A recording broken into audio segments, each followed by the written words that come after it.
আসসালামু আলাইকুম। সবাই কেমন আছেন? আশা করছি আল্লাহর রহমতে সবাই সুস্থ আছেন, ভালো আছেন। আলহামদুলিল্লাহ, আমরাও ভালো আছি। আরো একটি নতুন ভিডিও দেখার জন্য আপনাদের সবাইকে আমন্ত্রণ জানাচ্ছি। আশা করছি আমার আজকের ভিডিওটি আপনাদের কাছে খুব ভালো লাগবে। সকাল সকাল চলে গিয়েছিলাম বাজারে, আর বাজারে গিয়ে বিভিন্ন রকমের মাছ নিয়ে আসলাম। আমার মতো যারা আছেন, যাদের হাজবেন্ড প্রবাসে থাকে বা দূরে থাকে, আমরা চাইলেও কিন্তু প্রতিদিন বাজার করতে পারি না। তাই সপ্তাহে একবার বাজার করার চেষ্টা করি। আর সপ্তাহে একবার বাজার করে ফ্রিজে মাছ ভোজন কিভাবে করে থাকি সেগুলো আজ আপনাদের সাথে শেয়ার করব। আমি যতগুলো মাছ এনেছি, কিছু মাছ বাজার থেকে কেটে নিয়ে আসছি, আর কিছু মাছ আমি নিজেই কেটে নিয়েছি। যেহেতু বাবু অনেক ছোট, তাই বাজার থেকে বাজার করে এনে মাছগুলা কেটে সময় বের করতে পারি না। তাই চেষ্টা করি বাজার থেকে দুই একটা মাছ কেটে নিয়ে আসার। আর ছোট মাছগুলো তো কাটতে গেলে অনেকটাই টাইম লেগে যাবে, সে কারণে চেষ্টা করি বাসায় এনে তারপরে কেটে নেওয়ার। আর আমি দেখুন এই যে সবগুলা মাছ কিন্তু এক এক করে ধুয়ে নিয়েছি। পাবদা মাছটা একটু অনেকটা আঠালো থাকে, তাই লবণ দিয়ে ভালো করে ধুতে হয়। আমি সবগুলা মাছ কিন্তু এক এক করে পরিষ্কার করে নিয়েছি। আর যেহেতু চিংড়ি মাছগুলো এখন কাটতেছি, চিংড়ি মাছগুলো আনার পরে আমি ফ্রিজে রেখে দিয়েছিলাম। ফ্রিজে রেখে তারপরে চিংড়ি মাছ কাটতে কিন্তু খুবই সুবিধা হয়, সেই কারণে আমি চিংড়ি মাছগুলো ফ্রিজে আগে রেখে দিয়েছিলাম। তো এখন কুটে নিয়েছি। আর এই যে দেখুন আমি সবগুলা মাছ এক এক করে কিন্তু পরিষ্কার করে নিয়েছি। মাছ কাটার থেকে কিন্তু পরিষ্কার করাটা অনেকটা ঝামেলার ব্যাপার, তাই না? কারণ মাছ পরিষ্কার করতে গেলে একটা একটা করে বেছে বেছে পরিষ্কার করতে হয়, কোনটাত ময়লা আছে না আছে সেগুলো দেখে তারপর পরিষ্কার করতে হয়। আমি যেহেতু 8-10 দিনের জন্য বাজার করেছি, তাই আমি প্রতিদিন যেভাবে নামাতে পারবো সেভাবে আমি এখন এগুলোকে বক্স করব। প্রথমে আমি চিংড়ি মাছটি একটা বক্সের মধ্যে রেখে দিয়েছি। আর বাকি মাছগুলা কি করব, প্রতিদিন আমি যেভাবে নামাতে পারবো সেভাবে একটা বক্সের মধ্যে আমার যতটুকু প্রয়োজন ততটুকু পরিমাণ করে আমি ছোট ছোট বক্স করে রেখে দিচ্ছি। বেশি করে রেখে দিলে পরে হয় কি সবগুলো নামাতে হয়, তাই আমি চেষ্টা করি আমি প্রতিদিন যেভাবে নামাতে পারবো সেভাবে রেখে দিই। আমি মাছ মাংস পলির মধ্যে রাখি না, সবসময় চেষ্টা করি বক্সে রাখার জন্য। বক্সে রাখলে প্রতিদিন খুলতেও সুবিধা হয় আর ফ্রিজটাও অনেকটা পরিষ্কার থাকে। এতে আমি সবগুলো বক্স করে নিয়েছি। এখন হচ্ছে আমি ফ্রিজে এক এক করে রেখে দেব। আর ফ্রিজে বক্স রেখে দিলে দেখুন এত একটা ময়লা হয় না।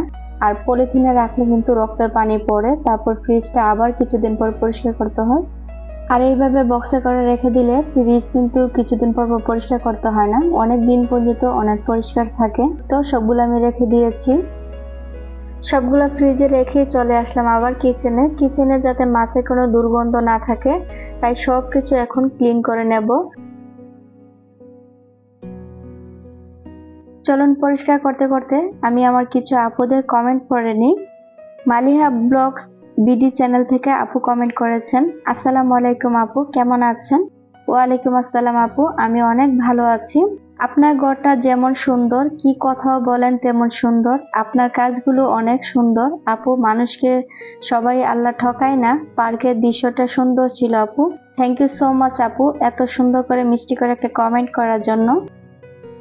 ফারজানা আক্তার কমেন্ট করেছেন, খুব সুন্দর এই প্রোডাক্টগুলো, কোন পেজ থেকে নিয়েছেন জানাবেন প্লিজ।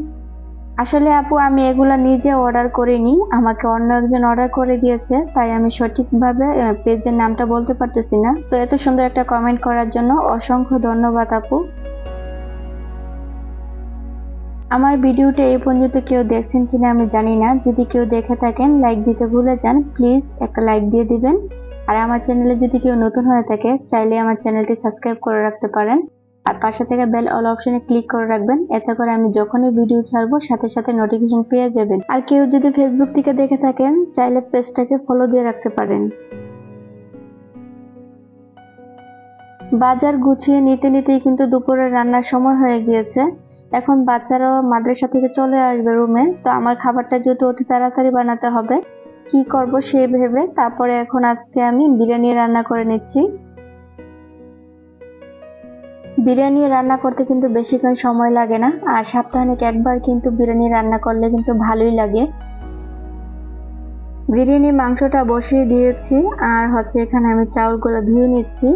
বিরিয়ানি মাংসটা হওয়ার আগে চাউলটা ধুয়ে নিলে তাহলে বিরিয়ানিটা কিন্তু অনেকটা ঝরঝরা হয় আর খেতেও খুব মজা হয়। আর যেগুলো একদম চাকা বেঁধে যায় সেগুলো কিন্তু খাবার খেতেও ভালো লাগে না। বিজি লাইফস্টাইল চ্যানেল থেকে আপু কমেন্ট করেছেন, আসসালামু আলাইকুম আপু, কেমন আছেন? ওয়ালাইকুম আসসালাম আপু, আমি অনেক ভালো আছি। খুব সুন্দর রান্না আয়োজন করেছেন, ডাল মাছ বোনা, সাথে নরসিংদী ঘুরতে গিয়েছেন। আমি নরসিংদী ডিম হলিডে পার্কে গিয়েছিলাম। পার্কটা দেখতে খুব মাশাআল্লাহ অনেক সুন্দর। আপু সময় পেলে ডিম হলিডে পার্কে অবশ্যই ঘুরতে যেও, অনেক সুন্দর। থ্যাংক ইউ সো মাচ আপু এত সুন্দর একটা কমেন্ট করার জন্য।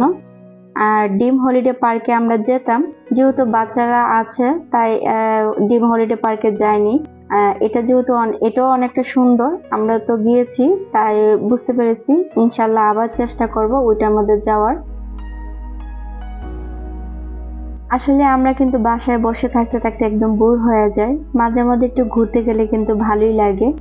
আর আমরা তো চাইলেও ঘুরতে যেতে পারি না, যখন হাজবেন্ড বাংলাদেশে আসে তখন কিন্তু ঘুরতে যেতে হয়। আর হাজবেন্ড বাংলাদেশে না আসা অবধি কিন্তু ঘরের ভিতরে বন্দি হয়ে থাকতে হয়। একা একা তো আর ঘুরতে যেতে ভালো লাগে না, আর যাবো না। বাচ্চাদের নিয়ে ঘুরতে যাওয়াটা খুবই কষ্টকর। হাজবেন্ড যখন পাশে থাকে তখন ঘোরার মজাই আলাদা, বাচ্চারা অনেকটা আনন্দ পায়। আচ্ছা, আমি যখন নরসিংদী পার্কে ভিডিওটা আপলোড করেছি ওখানে অনেক মানুষই বলেছেন যে নরসিংদী পার্ক নাকি অনেক সুন্দর। তার মানে আপনারা আমার আশেপাশের লোকই। তাহলে আপনাদেরকে কমেন্ট হয়ে যাক যে কে কোথা থেকে আমার ভিডিওটা দেখতেছেন, অবশ্যই কমেন্ট করে জানাবেন। আমি দেখতে চাই কে কোথা থেকে আমার ভিডিওটা দেখতেছেন।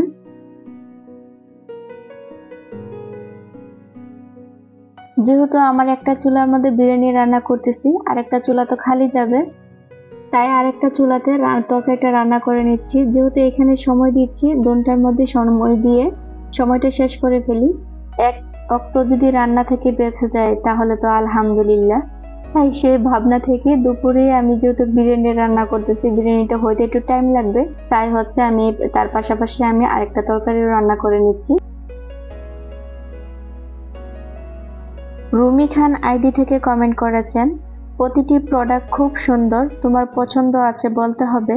আর পার্কে এত সুন্দরভাবে ছাতাগুলো লাগিয়েছে, কত রকমের ফুল। থ্যাংক ইউ সো মাচ আপু এত সুন্দর করে কমেন্ট করার জন্য। আপনার জন্য অনেক দোয়া আর ভালোবাসা রইল।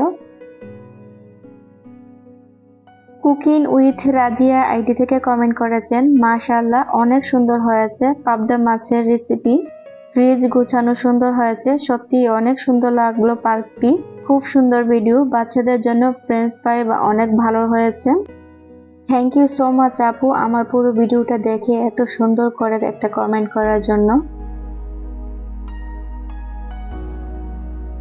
আচ্ছা, আমি কিন্তু কয়েকটা আইডির কমেন্ট পড়েছি, ইনশাল্লাহ বাকি কমেন্টগুলো আমি পরে ভিডিওতে নেওয়ার চেষ্টা করব। সব কমেন্ট তো আর এক ভিডিওতে নেওয়া যাবে না, তাই বাকি কমেন্টগুলো ইনশাল্লাহ পরে ভিডিওতে নিব।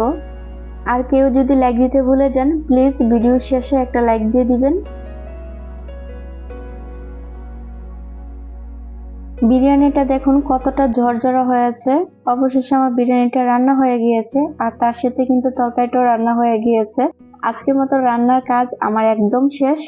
আর কিছুক্ষণ পরেই আমার কিচেনে এত পরিমাণ রোদ আসবে, রান্না তো দূরের কথা, কিচেনে আসাও সম্ভব হয় না। তাই সবসময় চেষ্টা করি একটার আগে যেহেতু রান্নাটা হয়ে যায়, কারণ একটার পরেই রোদ আসা শুরু করে। আর আমি সবসময় চেষ্টা করি রান্নাটা টাইম মতো করে নেওয়ার, কারণ একটু যদি দেরি হয়ে যায় বাচ্চারা আর পরে খাবার খেতে চায় না। এখন রান্না শেষ করে পুরো কিচেনটাকে গুছিয়ে নিয়েছি, গুছিয়ে হচ্ছে গোসল করে নামাজ পড়ে আসছি। এখন সবাই মিলে একটু খাবারটা খেয়ে নেব। তার মাঝে কিন্তু আমি আমার বাবুকে গোসল করিয়েছি, খাইয়েছি, নাদিয়াকে এখন খাওয়াবো। নাদিয়া আমাদের সাথেই বসে খায়, ওই চেষ্টা করে আমরা যেভাবে খাই ওই দেখে দেখে একটু একটু খাওয়ার চেষ্টা করে। আসলে একজনকে খাওয়াতে গেলে আরেকজনকে কিন্তু খাওয়ানোর সময় পাওয়া যায় না, তো নিজের হাতে যদি একটু একটু খেয়ে নেয় তাহলে কিন্তু মায়ের অনেকটা শান্তি পাওয়া যায়। তো এই তো আমরা সবাই মিলে বসে পড়লাম এখন খাওয়া দাওয়া করতে। নাদিয়া আমার প্লেট থেকে শসা নিয়ে ওর প্লেটে রেখে দিচ্ছে, ওর প্লেটে কিন্তু শসা আছে, তারপরে আরো নেবে। তো যাই হোক, তারপরও নিয়ে যদি একটু খাবার শিখে তারপর আমার জন্য তো আলহামদুলিল্লাহ।